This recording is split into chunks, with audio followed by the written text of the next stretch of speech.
የአዲስ አበባ ገቢዎች ቢሮ በ2018 የበጀት ዓመት ባለፉት 6 ወራት በተለያዩ ምክንያቶች ሳቢያ ቅሬታ ካቀረቡለት ግብር ከፋዮች መካከል 579 ሚሊዮን ብር የታክስ ቅጣት ስረዛ ማድረጉን ገልጿል። ከዚህ በተጨማሪም በልማት ምክንያት ከስራ ቦታቸው የተነሱና በሌሎች ምክንያቶች በተሰጣቸው የጊዜ ገደብ ግብር መክፈል ያልቻሉ ግብር ከፋዮች እስከ 24 ወራት ድረስ በየወሩ እንዲከፍሉ በማድረግ የመክፈያ ጊዜ ማራዘሙን ገልጿል። ቢሮ ጨምሮም በልማትና በተለያዩ አደጋዎች የስራ ቦታቸው ፈርሰው የገቢ ግብራቸው በወቅቱ ባለመክፈላቸው ምክንያት የታክስ ባለዕዳ የሆኑ ግብር ከፋዮች አሳማኝ ማስረጃ ካቀረቡ ግብር እስከ መሰረዝም እደርሳለሁ ነው ያለው። ሪፖርተራችን ሰላማዊት ሽፈራው ዝርዝር ዘገባ አላት።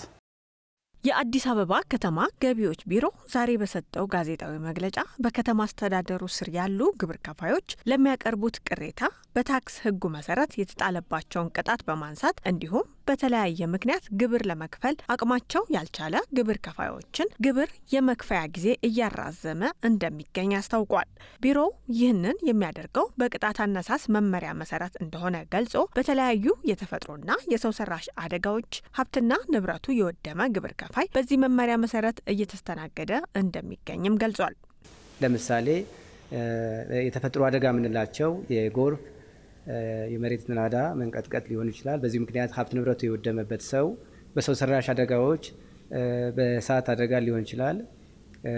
በተለያዩ በአመጽ እና በተለያዩ ምክንያቶች ሀብት ንብረቱ የወደመበት ሰው አሁን ባለው ሁኔታ በእነዚህ ምክንያት ታክሱን መክፈል ሊቋቋም የሚችለው በማይሆንበት ጊዜ የተጣለው ቅጣት ተገቢነት ያለውና ትክክልም ቢሆን ተቋሙ ይህንን ድጋፍ በማድረግ ቅጣቱን በማንሳት ግብር ከፋዩ በግብር መረብ ውስጥ ወይ ደግሞ በንግድ ስርዓት ውስጥ ሊቀጥል እንዲችል የማበረታታትና የመደገፍ ሁኔታዎች አሉ ማለት ነው። ስለዚህ ከነዚህ በዚህ መልኩ ከሚያደርጋቸው ድጋፎች ላይ በቢሮ ኃላፊ ብቻ በቢሮ በኩል ብቻ ቅርንጫፉን ሳይጨምር ወደ 262 ግብር ከፋዮች ወይም ታክስ ከፋዮች ጥያቄ ጠይቀውን ኦልሞስት ወደ 579 ሚሊዮን ብር አካባቢ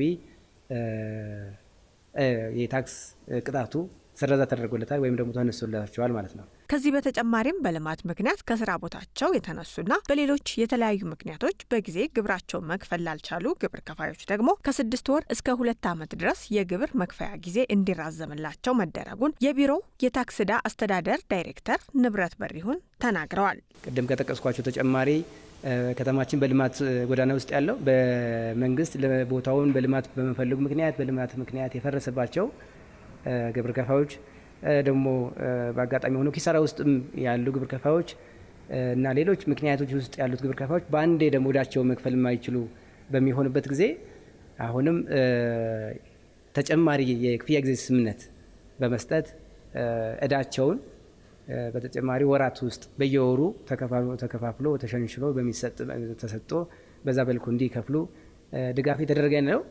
በአንዴ ቢከፍሉ ግብር ከፋዮች ከግብር መረብ ውስጥ ሊወጡ ይችላሉ። ነገር ግን የተወሰነ ጊዜ ሲሰጣቸው ግን በለው ጊዜ ውስጥ እየከፈሉ እነሱም ግብር መረብ ውስጥ እየቀጠሉ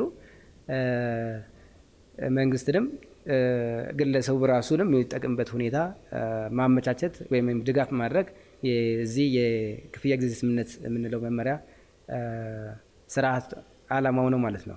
ስለዚህ በዚህ በኩል በቢሮ ላይ ብቻ አሁንም ቅርንጫፍ ላይ የተሰጠውን ሳይጨምር በቢሮ ብቻ ወደ 170 ግብር ከፋዮች ከ6 ወር እስከ 24 ወራት ድረስ በየወሩ እንዲከፍሉ እድሉ ተመቻችቶላቸው በዚህ ስርዓት ውስጥ ይገኛሉ ማለት ነው። የአዲስ አበባ ገቢዎች ቢሮ በተለያዩ ቅርንጫፎቹ ለሚቀርቡ ቅሬታዎች ምላሽ ለመስጠት ቢሮው በከተማ አስተዳደሩ ውስጥ ባሉት 17 ቅርንጫፎቹ የሚያግዙ ባለሙያዎች እንዳሉ ገልጾ ባለፉት 6 ወራት ከቀረቡ ቅሬታዎች ውስጥ 80% ያህሉን መልስ መስጠቱንም ነው ያስታወቀው። በ6 ወር ውስጥ በአጠቃላይ የቀረቡትን ቅሬታዎች ስናይ እንግዲህ እንደ ቢሮም እንደ ዋናው መስሪያ ቤት በአጠቃላይ የቀረቡት 13643 ቅሬታዎችን ተቀብለናል ማለት ነው።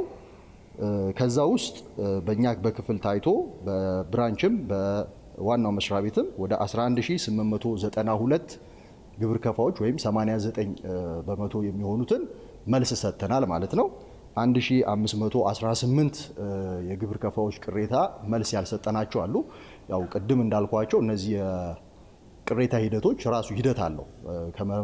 ከምርመራ ጀምሮ ለግብር ከፋዩ መልስ እስከ መስጠት መረጃዎችን እስከ ማደራጀት ያላቸው ስለሆነ እነዚህ በቀጣይ ደግሞ የሚሰጣቸው ይሆናል ማለትና የአዲስ አበባ ገቢዎች ቢሮ በዚሁ ጋዜጣዊ መግለጫው ላይ የታክስ ውሳኔ ቅሬታን ለመፍታት የራሱ የሆነ አሰራር እንዳለው የገለጸ ሲሆን ግብር ከፋዩ ቅሬታ ማቅረብ የሚችለው ውሳኔ በደረሰው በ21 ቀናት ውስጥ እንደሆነም ነው ያስታወቀው።